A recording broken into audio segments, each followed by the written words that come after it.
Hi! Welcome to Vinayak star kitchen. ఈరోజు కోకోనట్‌తో ice cream ఎలా prepare చేసుకోవాలో చూపిస్తాను. ఎలాంటి క్రీమ్ యూజ్ చేయకుండా సింపుల్‌గా ఇంట్లోనే మనం ఈ కోకోనట్ ఐస్ క్రీమ్ ప్రిపేర్ చేసుకోవచ్చు. ఇంట్లో కొబ్బరికాయలు ఎక్కువ ఉన్నప్పుడు లేదా పిల్లలు ఐస్ క్రీమ్ కావాలని అడిగినప్పుడు మనకి కూడా సమ్మర్ కాబట్టి ఏదో ఒకటి చల్ల చల్లగా తినాలనిపిస్తది కదా! అప్పుడు నేను ఇలా కోకోనట్‌తో ఐస్ క్రీమ్ చేశాను. ఎలాంటి పాల మీగడ లేకుండా మనం ఐస్ క్రీమ్‌ని ప్రిపేర్ చేసుకోవచ్చు. ఇప్పుడు కోకోనట్ ఐస్ క్రీమ్ కోసం నేను ఇలా కోకోనట్‌ని తీసుకుంటున్నాను. పచ్చి కొబ్బరి లేతగా ఉన్నదైతే మనకి ఐస్ క్రీమ్ చాలా బాగుంటది టేస్టీగా. మీ దగ్గర ఇలా కొబ్బరి ముక్కలు లేకపోతే కోకోనట్‌ని పగలగొట్టుకొని కూడా తీసుకోవచ్చు. ఇలా కొబ్బరి ముక్కలన్నింటినీ ఇలా చిన్న చిన్న ముక్కలుగా కట్ చేసుకోవాలి. మనం గ్రైండ్ చేస్తాం కాబట్టి మిక్సీలో మెత్తగా అయ్యేటట్టు ఇలా చిన్న చిన్న ముక్కలుగా కట్ చేసుకొని పక్కన పెట్టుకోవాలి. పైన ఉన్న బ్లాక్ పార్ట్ మొత్తం తీసేయాలి. తీసేసి ఇలా ముక్కలుగా కట్ చేసుకొని ఇప్పుడు ఒక మిక్సీ జార్ తీసుకొని ఈ మిక్సీలో మనం కట్ చేసుకున్న ముక్కలన్నీ మిక్సీలో వేసుకోవాలి. ఇప్పుడు దీన్ని మూత పెట్టి ఒకసారి గ్రైండ్ చేసుకోవాలి. ఇలా బరకగా గ్రైండ్ చేసుకోవాలి. చూపిస్తాను చూడండి. ఇలా గ్రైండ్ చేసుకున్న తర్వాత ఇప్పుడు ఇందులో ఒక కప్పు కాగబెట్టుకొని చల్లార్చుకున్న పాలను వేసుకుంటున్నాను. ఇలా 1 కప్పు పాలను కూడా వేసుకొని మెత్తగా గ్రైండ్ చేసుకోవాలి. ఇప్పుడు ఇలా గ్రైండ్ చేసుకున్న పేస్ట్ మొత్తం ఒక బౌల్లో వేసుకుంటున్నాను. చూడండి చూపిస్తాను. మనకి ఇది మెత్తగా స్మూత్‌గా ఉండాలండి ఈ పేస్టు. ఎక్కడ కూడా మనకి కోకోనట్ అనేది తగలకుండా మనం మెత్తగా ఎంత వీలైతే అంత మెత్తగా స్మూత్‌గా గ్రైండ్ చేసుకోవాలి.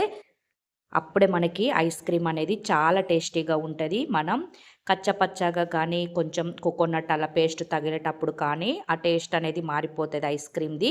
కాబట్టి ఇలా ఎంత స్మూత్‌గా కావాలంటే అంత స్మూత్‌గా మెత్తగా గ్రైండ్ చేసుకొని పక్కన పెట్టుకోవాలి. ఇప్పుడు ఒక కడాయి తీసుకొని ఇందులో 1 కప్పు పాలు వేసుకుంటున్నాను. ఇలా మిల్క్ వేసుకున్న తర్వాత ఇందులోనే 2 టేబుల్ స్పూన్ల కార్న్ ఫ్లోర్ వేసుకుంటున్నాను. ఇలా కార్న్ ఫ్లోర్ కూడా వేసుకొని ఇప్పుడు ఉండలు లేకుండా మనం కలుపుకోవాలి. మీరు స్టవ్ ఆన్ చేసి స్టవ్ పైన పెట్టి కూడా కలుపుకోవచ్చు. కానీ మనకి ఇది తొందరగా చిక్కబడి మాడిపోయే ఛాన్స్ ఉంటుంది కాబట్టి ఫస్ట్ ఇలా మనం స్టవ్ ఆన్ చేయకముందే కింద పెట్టి ఉండలు లేకుండా మిక్స్ చేసుకున్న తర్వాత స్టవ్ పైన పెట్టి గ్యాస్ సిమ్లోనే పెట్టుకోవాలి. గ్యాస్ సిమ్లో పెట్టుకొని ఇలా కలుపుతూనే ఉండాలి. ఇది మనకి ఒక 5 మినిట్స్లో చిక్కబడుతుంది. చిక్కబడేదాకా ఇలా కలుపుతూనే గ్యాస్ సిమ్లో పెట్టి ప్రాసెస్ అంతా చేసుకోవాలి. చూడండి మనకి ఇది చిక్కబడుతుంది కదా! ఇలా కొంచెం చిక్కబడిన తర్వాత ఇప్పుడు ఇందులో నేను వైట్ వెనిగర్ ఎసెన్స్ వేసుకుంటున్నాను. దీనివల్ల మనకి ఐస్ క్రీమ్ ఫ్లేవర్ అనేది చాలా బాగుంటుంది. ఇలా ఒక 1 టేబుల్ స్పూన్ వెనిలా ఎసెన్స్ వేసుకున్న తర్వాత ఇందులో 1/2 కప్పు పంచదార వేసుకుంటున్నాను. పంచదార మీరు స్వీట్నెస్ ఎక్కువ తినాలనుకునేవారు ఇంకొక 2 టేబుల్ స్పూన్ల పంచదార వేసుకోండి. ఇలా 1/2 కప్పు పంచదార వేసుకొని ఇలానే కలుపుతూ మనం షుగర్ని కరిగించుకోవాలి. షుగర్ కరిగిన తర్వాత ఇంకొక 2 మినిట్స్ మనం స్టవ్ పైన పెట్టి ఉంచుకుంటే ఇది చూడండి మనకి ఎలా చిక్కబడిందో. ఇలా ఉంటే సరిపోతుంది. మరీ ఎక్కువ చిక్కగా ఉండకూడదు, అలాగే పల్చగా కూడా ఉండకూడదు. ఇలా ఈ కన్సిస్టెన్సీలో ఉంటే మనకి సరిపోతుంది. ఇప్పుడు స్టవ్ ఆఫ్ చేసి పక్కకి దించుకోవాలి. పక్కకి దించుకున్న తర్వాత కూడా దీన్ని కలుపుతూ కూల్ చేసుకోవాలి. లేదంటే గడ్డలు కడుతుంది. మనం ఎట్లా దీన్ని గ్రైండ్ చేసుకుంటాం కాబట్టి ఇలా కలుపుతూ కూల్ చేసుకోవాలి. కూల్ అయిన తర్వాత ఇప్పుడు దీన్ని నేను ఒక మిక్సీ జార్ తీసుకొని మిక్సీ జార్లో వేసుకుంటున్నాను.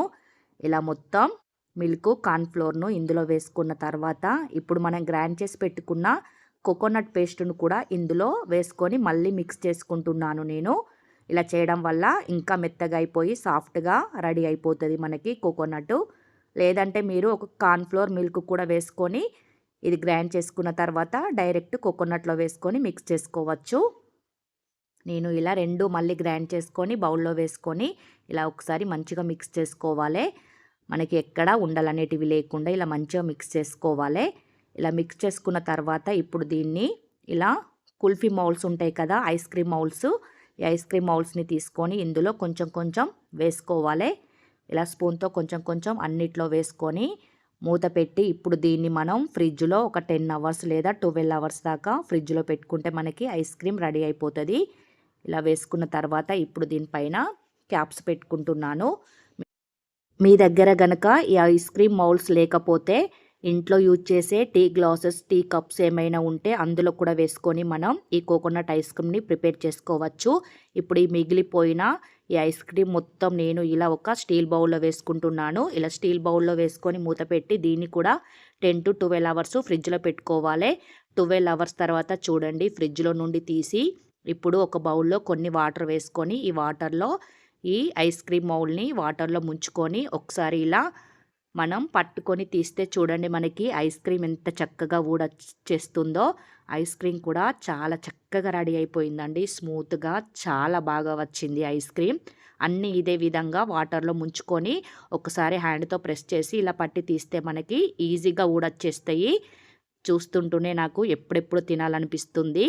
వీటన్నింటినీ ఇలా ఒక ప్లేట్లో వేసుకొని పక్కన పెట్టుకుంటున్నాను. ఇప్పుడు ఈ స్టీల్ బౌల్ని కూడా ఇలా వాటర్లో ముంచుకొని ఒక 1 మినిట్ వాటర్లో పెట్టి చాక్తో అయినా లేదంటే స్పూను ఇలా లోపలికి ఇలా గుచ్చుకొని ఒకసారి ఇలా ప్రెస్ చేస్తే మనకి చూడండి ఇది కూడా చక్కగా ఊడొచ్చేస్తుంది.